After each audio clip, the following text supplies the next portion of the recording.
नमस्कार। आज की हमारी कहानी है बंधन से मुक्ति। यह एक महज इत्तेफाक ही था कि प्रमोशन के बाद संदीप को मुंबई पोस्टिंग मिली और उससे भी बड़ा इत्तेफाक यह था कि सरकार की तरफ से हमें फ्लैट भी उसी सोसाइटी में आवंटित हुआ जहां मेरी प्रिय सखी अनु अपने पति आकाश मित्तल और अपने दोनों बच्चों के साथ रहती थी। यह कहानी कब शुरू हुई? किताब के पन्ने हवा में उड़ते रहे पर मैं किसी भी पन्ने को पकड़ नहीं पा रही थी क्योंकि उड़ने की रफ्तार मेरी पकड़ से भी ज़्यादा तेज थी। शायद पहली बार हम किसी संगीत समारोह में मिले थे। अनु को संगीत से बेहद लगाव था और मेरी तो दुनिया ही संगीत है। अनुपमा नाम बड़ा लगता था, इसीलिए मैं उसे घर के नाम से ही पुकारने लगी थी। पहले अनुपमा जी, फिर अनुपमा। धीरे धीरे वह अनु हो गई।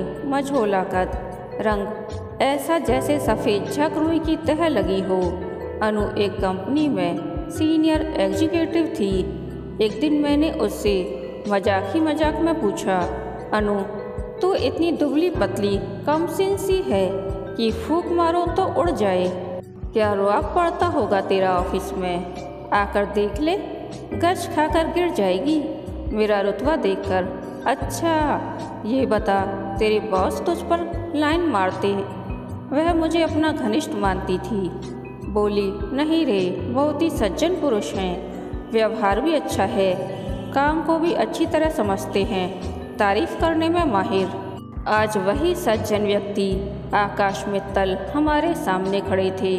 व्यक्तित्व इतना प्रभावशाली कि सामने वाले को बांध ले रहा था। अपना परिचय देते हुए बोले, आप लोग नए नए आए हैं इस कॉलोनी में, किसी चीज़ की ज़रूरत हो तो बेहिचक आ जाइएगा। कुछ ही देर में उन्होंने हमें सोसाइटी के ऑफिस, कार्यकर्ताओं और निकटवर्ती मार्केट, मेट्रो स्टेशन और शॉपिंग मॉल आदि से परिचित करवा दिया। मैंने जिज्ञासावश पूछा, अनु नहीं आई? आप लोगों के स्वागत की तैयारी में व्यस्त है। आज डिनर आप सब हमारे साथ कर रहे हैं ना?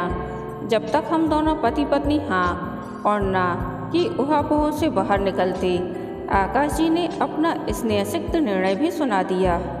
8 बजे मैं आपकी सेवा में पुनः उपस्थित हो जाऊंगा। हमने बहुत तेरा कहा, 4 सीढ़ियों का ही तो फासला है, हम पहुंच जाएंगे। पर वे अपनी ही जिद पर अड़े रहे। यह तो शिष्टाचार का तकाजा है साहब, आप लोग पहली बार हमारे घर आ रहे हैं, इतना फर्ज तो हमारा भी बनता है। आकाश जी की शिष्टता देखकर मन दंग रह गया।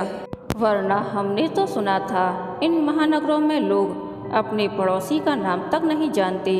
सीढ़ियाँ चढ़ते हुए अपनी प्रिय सखी से मिलने के लिए मन बेहद उल्लासित था। हमारी गंध जैसे हमारे पहुंचने से पहले ही आकाश दंपत्ति के घर पहुंच गई थी। अनु बेहद प्यार से मिली। आकाश जी की वाक्पटुता अपना सानी नहीं रखती थी। वे बात को ऐसे कहते जैसे उस विषय को उन्होंने अपने भीतर से निकाला हो।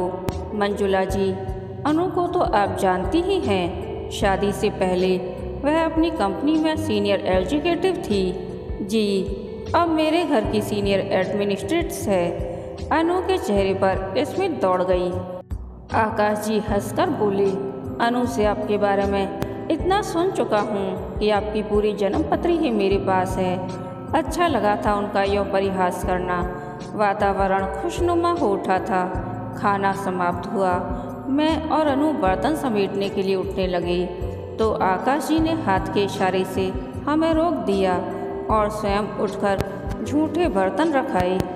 इतना ही नहीं, उन्होंने बचा हुआ खाना भी डोंगों में पलटकर फ्रिज में रख दिया और टेबल साफ करके हम सब के बीच आकर बैठ गए।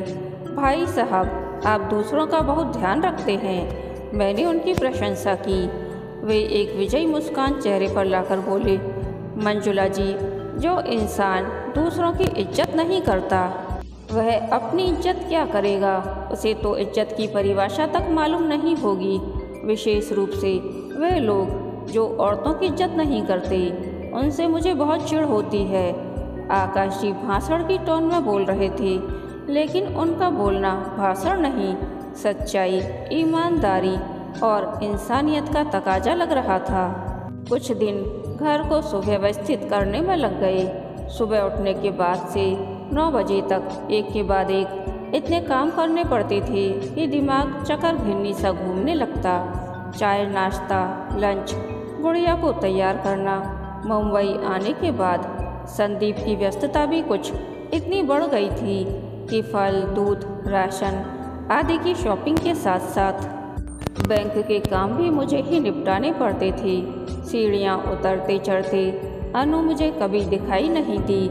हाँ, हाथ में थैला पकड़े आकाश जी से भेंट अवश्य हो जाती थी।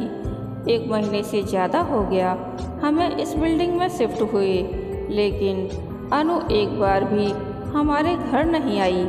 एक दिन मैंने संदीप से शिकायत सी की तो बोले, तुम ही मिलाना आना किसी दिन। एक दिन रोज़मर्रा के काम निपटाकर मैं तानपुरे पर रियाज शुरू करने जा ही रही थी कि किसी ने मुझे पुकारा। मैं बाहर बालकनी में निकल आई। अनु के सलोने चेहरे के साथ एक युवा चेहरा भी बालकनी से झांक रहा था। मंजू, अगर बिजी ना हो तो थोड़ी देर के लिए आजा, बोर हो रही हूँ। मैंने मोबाइल में समय देखा, 12:10, यानी लंच के लिए संदीप के आने में फ़िलहाल काफ़ी देर थी। मैंने गुड़िया को अपने साथ लिया और फ्लैट का ताला बंद करके अनु के घर की घंटी बजा दी। यह दूसरा अवसर था जब मैं उनके घर के अंदर पहुंची थी। इस बार आ गई, अगली बार नहीं आऊँगी। क्यों? अनु ने घबराकर पूछा। इतने दिन हो गए, न हेलो न हाय, तू तो व्हाट्सएप के मैसेज तक का जवाब नहीं देती। मैंने उसकी आंखों में झांकते हुए कहा तो अनु थूक निगलकर कंठ की शुष्कता दूर करते हुए बोली, मोबाइल चेक ही नहीं करती। एक ज़माना था जब मोबाइल से नज़र ही नहीं हटती थी तेरी। फेसबुक, इंस्टाग्राम, मैसेंजर पर हमेशा एक्टिव रहती थी, और अब अपने मनोभाव उड़ेलते उड़ेलते गरजने वाले मेघ भी बरसने लगे थे। शिकवे शिकायतों के बीच उत्तेजना में दहकने वाली आंखें भीग गई थीं। मंजू, बैठ, मैं तेरे लिए चाय बनाकर लाती हूँ। उसने हाथ के इशारे से मुझे बैठने के लिए कहा, फिर चौके की तरफ बढ़ गई। छोटे से कमरे में दीवार के पास एक निवाड़ का पलंग पड़ा था। दूसरे कमरे में एक बड़ी खिड़की के पास मेज कुर्सी, जिस पर किताबें, नोटबुक और कुछ पेन रखे थे। जमीन पर एक मोटा गद्दा बिछा था, जिस पर एक बदरंग सी जयपुरी चादर बिछी थी। साथ ही एक मसनद और 2 तकिए रखे थे। मैं असमंजस में थी। क्या एक वरिष्ठ अफसर का घर ऐसा होता है? उसने चाय की ट्रे जमीन पर रखकर हाथ के इशारे से मुझे बैठने के लिए कहा। फिर अपनी बिटिया का परिचय करवाती हुई बोली, ये मेरी बिटिया सुनीति 12वीं की स्टूडेंट है। आज औपचारिक परिचय हुआ है आंटी। धीरे धीरे आपको हमारी खूबियों का पता चलता जाएगा। इतने में उसका बेटा प्रशांत भी कॉलेज से घर आ गया। अनु ने बताया वह बीकॉम कर रहा था। दोनों भाई बहन अपने कॉलेज के किस्से सुनाकर हम सबको हंसाते रहे। मेरी गुड़िया ने भी संकोच छोड़कर खूब परोड़ी की, चुटकुले भी सुनाए। सुनीति खिलखिलाकर बोली, आंटी आप तो हर दिन हमारे घर आ जाया करिए। इस बार मैं ही क्यों, तुम्हें भी आना पड़ेगा।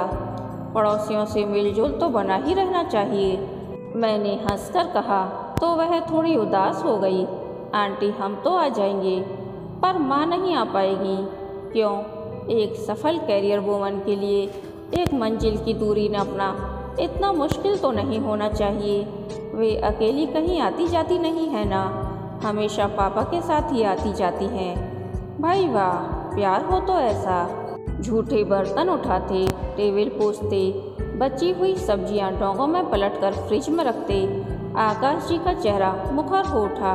हम सभी इस रस्म वातावरण में सराबोर थे कि अचानक खोलो शब्द की गरजदार गूंज के साथ विस्फोट हुआ और सर्वत्र सन्नाटा पसर गया। पापा आ गए कहकर सुनीति का सहम कर दूसरे कमरे में खिसक जाना।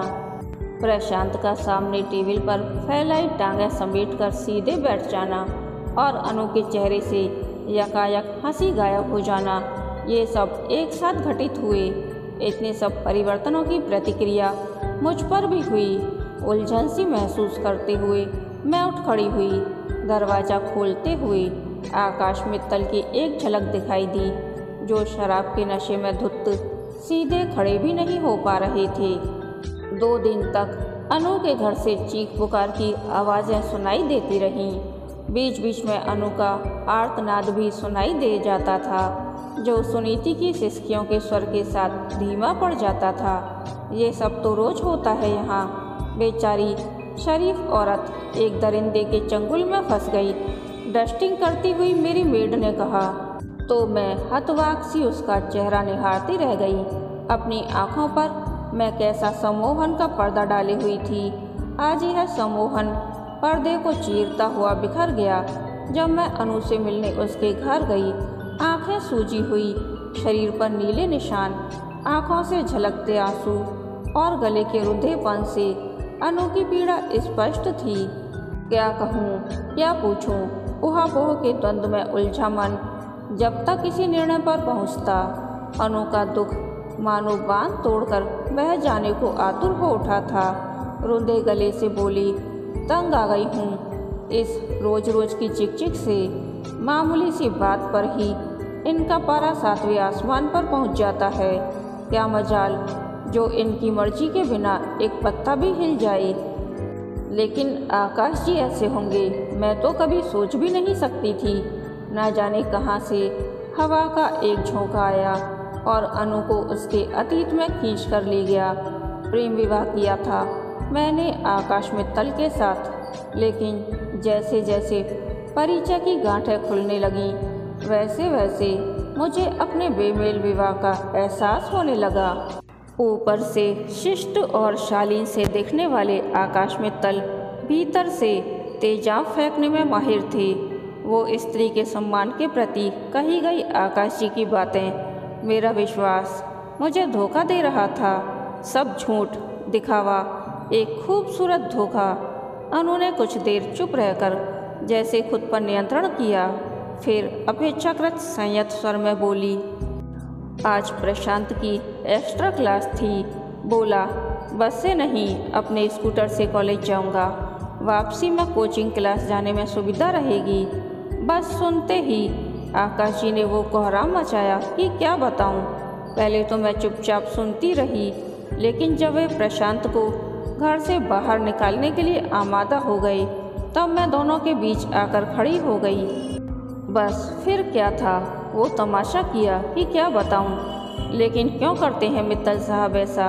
आज तो पति पत्नी बराबर के हिस्सेदार माने जाते हैं, माने जाते होंगे, लेकिन मुझे तो इनसे शुरू से हमेशा यही व्यवहार मिला है। हिचकिचाते हुए मैंने पूछा, इस तरह के व्यवहार के पीछे कोई आर्थिक कारण तो नहीं? तो फिर मेरी नौकरी क्यों छुड़वाई? अच्छी खासी सैलरी थी, टूर पर जाती तो टीए अलग बन जाता था। मेरी पगार से घर की ईएमआई कट जाती थी और इनकी तनख्वाह से घर का खर्च। दफ्तर में मेरा मान सम्मान था, समय समय पर प्रमोशन भी मिल रहे थे। बस यही आकाश मित्तल से बर्दाश्त नहीं हुआ। मेल ईगो, यू नो, आकाश का इन्फीरियरिटी कॉम्प्लेक्स हमेशा उन्हें मुझ पर हावी होने के लिए उकसाता था। आखिर मैंने नौकरी छोड़ दी। अब हालात ये हैं कि सब्जी, फल, दूध की शॉपिंग खुद करते हैं। डरते हैं कहीं 4 पैसे बचाकर मैं रख ना लूँ। इन्हें लगता है ज़रूरत की चीज़ें खरीदना भी इन्हें इनकम टैक्स की मुसीबत में फंसा देगा। अनु के श्रीहीन चेहरे पर घृणा के भाव तेराए थे। अनु, एक बात पूछूं? हाँ पूछना, तू तो मेरी छोटी बहन जैसी है। ऐसे वे मनस्यता के माहौल में शारीरिक संबंध कैसे निभते हैं जिस तरह जिंदगी में जी रही हूँ, जिसमें किसी तरह की भागीदारी की गुंजाइश ही कहाँ है। सच कहूँ तो उस वक्त मुझे अपनी स्थिति एक बाजारू औरत से भी गई गुजरी लगती है। अनु के दुख के अंदरूनी कलह, दुख, क्रोध और घृणा के साथ साथ उसकी बेबसी का हाल जानकर मन अवसाद से भर उठा। ये कैसा रिश्ता है जो किसी बेताल की भांति हर पल उसके अस्तित्व का पीछा करता रहता है, हर मोड़ पर उसे डसता है। निर्वहन की खातिर निभाना है तो बस निभाई चली जा रही है। कुछ दिनों बाद संदीप का ट्रांसफ़र बड़ौदा हो गया। व्यस्तता कुछ ऐसी रही कि फिर मुंबई जाना हुआ ही नहीं। अकेले में अनु का चेहरा कई बार आंखों के सामने आता तो घबराहट सी महसूस होती। ना जाने किस हाल में है, बच्चे कैसे हैं। आकाश मित्तल के स्वभाव में कुछ बदलाव आया या हालात और भी बदतर हो गई। अपने कई परिचितों से संपर्क स्थापित करने की कोशिश भी की, लेकिन मेरा हर प्रयास अघारत ही सिद्ध हुआ। 5 साल का अंतराल चुपचाप दरक गया। एक दिन वर्सोवा बीच पर स्थित वृद्धाश्रम का शिलान्यास करने के लिए संदीप को निमंत्रण मिला तो मैं भी उनके साथ चली गई। मन में एक साथ और भी थी कि मुंबई जाकर अनु से भी मिल लूँगी। आश्रम के विशाल प्रांगण में छोटे से कॉटेज नुमा ऑफिस में हाथ में पकड़ी पेन को तेजी से रजिस्टर पर दौड़ाती आश्रम की संचालिका को देखकर मैं हैरान रह गई। गहरे नीले रंग की साड़ी में उसने सलीके से अपनी दुर्बल काया को छिपा रखा था। अनु, मेरी आवाज़ सुनकर उसके होठों पर जरा सी दरार पैदा हुई। संतप्त स्वर में बोली, आप लोग यहाँ? यही प्रश्न तो मैं तुमसे पूछना चाह रही हूँ अनु। उसने अपनी चपरासी महिला को कैंटीन से 2 कप चाय लेकर आने को कहा और फिर मेरे साथ बाहर गार्डन में आ गई। यह गार्डन बहुत सुंदर है ना मंजू? मेरे प्रश्न का उत्तर देना उसने टालना चाहा। कुर्सी पर बैठते हुए मैंने चारों ओर नज़र दौड़ाई, फिर पुनः अपना प्रश्न दोहराया। अनु के चेहरे पर कुछ आड़ी तिरछी रेखाएं उभर आईं। बोली, 5 साल पहले आकाश ने एक्सपोर्ट का काम शुरू किया था। मन में एक हल्की सी उम्मीद की किरण कौंधी।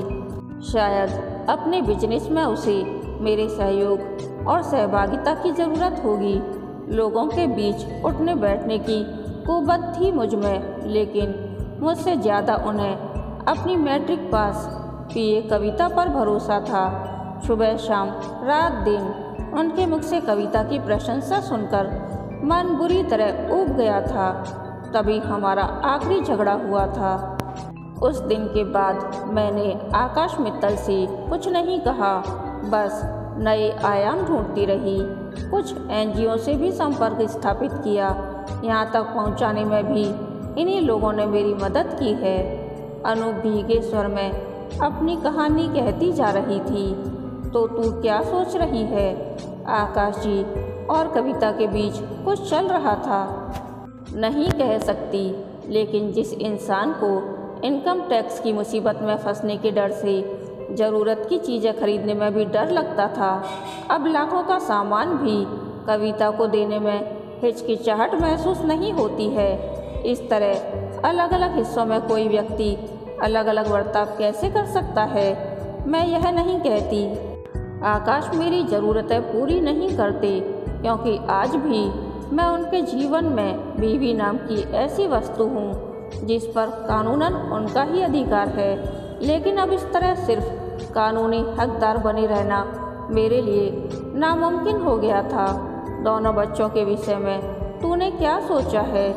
बच्चों के विषय में सोचते सोचते तो आकाश मित्तल के साथ 3 साल गुजार दिए मैंने। एक बार उड़ना सीखे तो दोनों इस घर में वापस लौटना ही नहीं चाहते। रोज रोज की लानत मलानत से तो वे भी तंग आ गए होंगे। सुनीति अपने इंजीनियर पति के साथ खुश है। प्रशांत ने भी अपने लिए लड़की ढूंढ ली है। आज नहीं तो कल उसका भी विवाह हो जाएगा। समाज में अपनी प्रतिष्ठा के लिए आकाश मित्तल मुझे फिर बुला लेंगे और फिर दूध में पड़ी मक्खी की तरह निकाल फेंकेंगे। कहते कहते उसका स्वर प्रकंपित हो उठा। आजीवन अपमान, अवहेलना, तिरस्कार भुगतने के बाद भी मुझे न पत्नीत्व का सुख मिला, न ही मातृत्व का। उम्र के इस पड़ाव पर घर की रानी होने का गौरव महसूस करने के बजाय पति के साथ एक ही छत के नीचे तलाकशुदा का सा जीवन कब तक जीती मैं? आखिर मेरा कसूर क्या था? अनु मेरे कंधे पर सिर रखकर देर तक सिसकती रही। मैं उसकी पीठ पर हाथ फेरकर उसे दिलासा देती रही, पुचकारती रही। मैं अब निर्भीक होकर जीना चाहती हूँ मंजू। मेरे बच्चों को जब भी मेरी ज़रूरत होगी मैं उनके पास जाऊँगी, ज़रूर जाऊँगी। कुछ दिन मैं और संदीप आश्रम परिसर में ही निर्मित गेस्ट हाउस में रहे। फिर एक अनोखी घटना ने हम सबको हिला दिया। एक कार दुर्घटना में आकाश मित्तल की मृत्यु हो गई। अनु को लेकर हम तुरंत मुंबई पहुंचे। अनु एक बार फिर भूचाल से घिर गई। इतने बड़े बिजनेसमैन की मौत का नज़ारा किसी त्योहार से कम नहीं था। अनु की शुष्क आंखों ने पति की मौत का राशि ठाट बाट संयत मन से देखा। लोगों की संवेदना मान सम्मान बटोरती अनु को मैं भारी मन से देखती रह गई।